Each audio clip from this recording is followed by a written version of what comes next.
In a monastery surrounded by mountains, a young monk named Haru sought enlightenment. Day after day, he meditated with devotion, but when winter came, his spirit began to stir. The cold is an obstacle, he thought. When spring arrives, meditation will be easier. The sun will warm the earth, the flowers will fill the garden, and my mind will be at peace. One day, his master, the elderly Ichiro, watched him sighing in front of the window. The snow fell silently, covering everything with its white cloak. Ichiro smiled and said, "Come with me, Haru." Walking among the snow-covered trees, the master stopped and pointed to a small plum blossom emerging from the frost. Its delicate fragrance drifted in the cold air. "Look closely," said Ichiro. "Spring does not come after winter. It is born within it."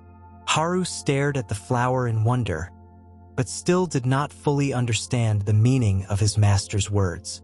Haru furrowed his brow, trying to grasp his master's words. "But, master," he said, "I have always believed that spring replaces winter, that the cold must end before the flowers can bloom." Ichiro smiled serenely. "That is an illusion of the mind," he replied. "Look at this plum blossom. It does not wait for winter to leave. It does not complain about the cold, nor does it resist the snow. It simply blooms when its time comes." The young monk knelt beside the tree and ran his fingers over the pink petals covered in frost. Despite the harshness of winter, the flower was strong, vibrant, alive. "Then, are you saying I should not wait for better times to progress on my path?" asked Haru, feeling a slight spark of understanding within. Ichiro nodded. "True growth does not occur in the future. You do not need to wait for difficulties to disappear in order to bloom. Everything you need is already here, in this very moment." Haru remained silent, contemplating the flower that defied the snow. Something inside him began to shift. The wind blew softly, lifting snowflakes that danced in the air. Haru remained kneeling by the tree, absorbed in the contrast between the delicate flower and the harshness of winter. "Master, I have always believed that external conditions determine our progress," he said softly. "That enlightenment will come when everything is in harmony." Ichiro sat on a snow-covered rock and watched his disciple with patience. "If you wait for everything to be perfect to move forward, you will spend your life waiting," he said. "The snow does not prevent the plum tree from blooming. The flower does not fight against winter, nor does it lament. It simply accepts what is and finds its moment in the midst of difficulty." Haru felt something inside him loosen, like ice melting under the sun. He looked at the flower again and asked, "Then, should I not fight against the winter of my mind?" Ichiro smiled. "It is not about fighting, but about accepting. Resistance creates suffering.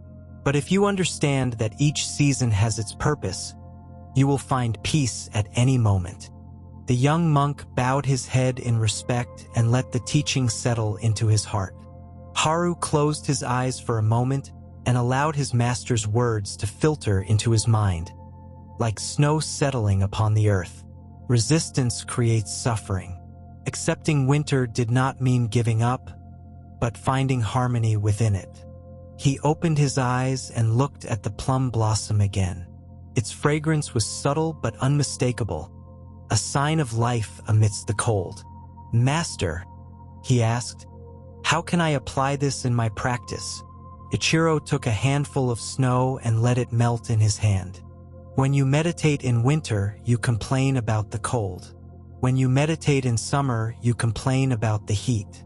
There is always something your mind wants to change. But true awakening happens when you surrender completely to this moment, without rejecting it or clinging to it."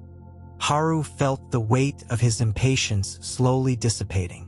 He realized that his mind had been trapped in waiting, believing that clarity would only come in the future.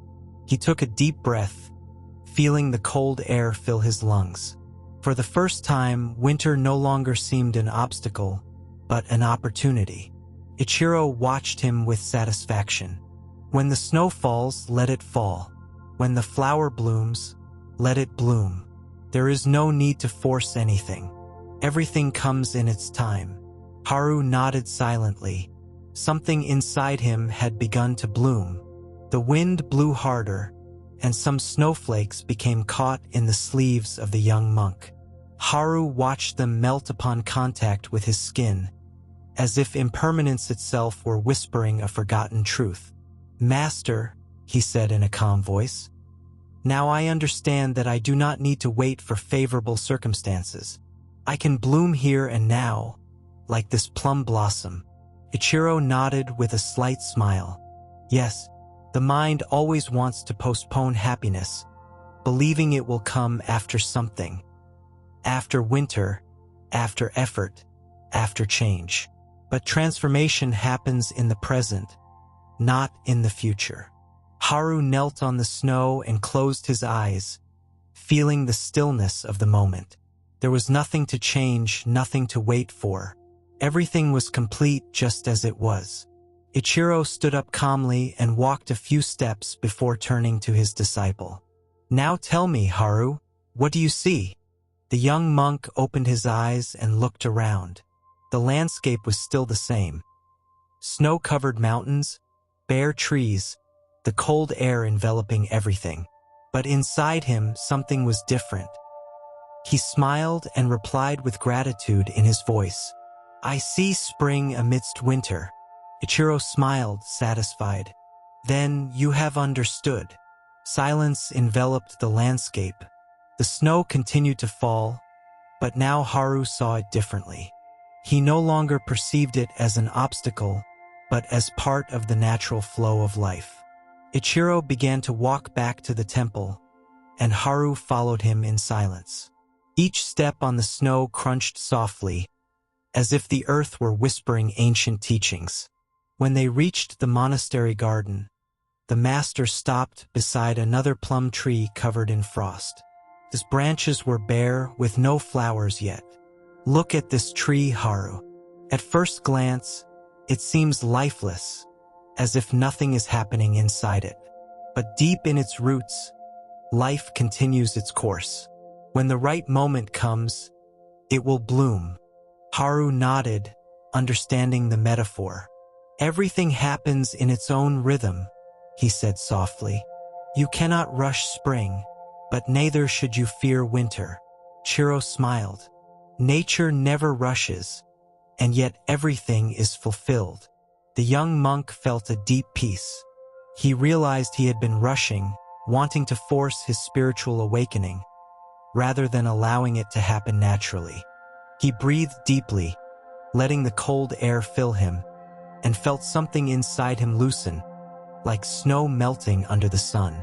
The day began to fade slowly, and the sky turned a soft blue, while the elongated shadows stretched over the monastery. Haru watched the sunset with a stillness he had never experienced before. "Master, how can I apply this lesson in my daily life?" he asked, his words filled with a newfound sincerity. Ichiro sat beside him, looking at the horizon. "In daily life, there will always be winters, difficult moments, times when the mind becomes troubled and the heart feels heavy. But if you remember that transformation occurs in the present, you will understand that you don't need to wait for difficulties to disappear. Transformation is happening within you right now."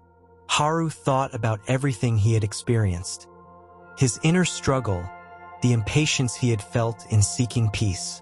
He no longer saw those moments as barriers, but as opportunities to bloom. "Life doesn't have to be perfect for it to be complete," he said, almost in a whisper. Ichiro nodded. "Exactly. Perfection is a concept created by the mind. True peace lies in accepting what is without judgment. Each moment has its own value, and what seems like a limitation can be the seed of profound growth." Haru stood slowly, his heart filled with gratitude and understanding. He looked once more at the plum blossom in the garden. So simple yet so powerful. Thank you, Master. Now I know I must find spring within winter, here and now. Ichiro smiled with pride. Your awakening has already begun. The snow and the flower have shown you the way. Night fell over the monastery, and the stars began to shine in the clear sky. Haru sat in his room, looking out the window, where the snow still covered the ground. However, he no longer felt the same cold as before. Inside him, there was a new warmth, a deep understanding of impermanence and the peace he could find at any moment. In the days that followed, Haru applied what he had learned. He no longer waited for perfect conditions to meditate, nor did he seek peace outside of himself. In every moment, even when the wind blew cold or when his mind became agitated, he remembered the plum blossom and the winter that nourished it. Over time, the other monks began to notice a change in him. Haru was no longer trapped in his thoughts or in his anxiety to reach enlightenment. Instead, he lived with a calm presence, accepting each moment as it was. One day, while walking through the garden, he saw another plum tree, now full of blossoms. In that moment, he understood that the flower had not only emerged from the snow, but in some way, the snow had also emerged from the flower. Spring and winter were not two opposites, but parts of the same continuous process. With a serene smile, Haru returned to the temple, ready to continue his path with the same peace he had found in accepting the present. He no longer needed to wait. The awakening was here, in this very moment.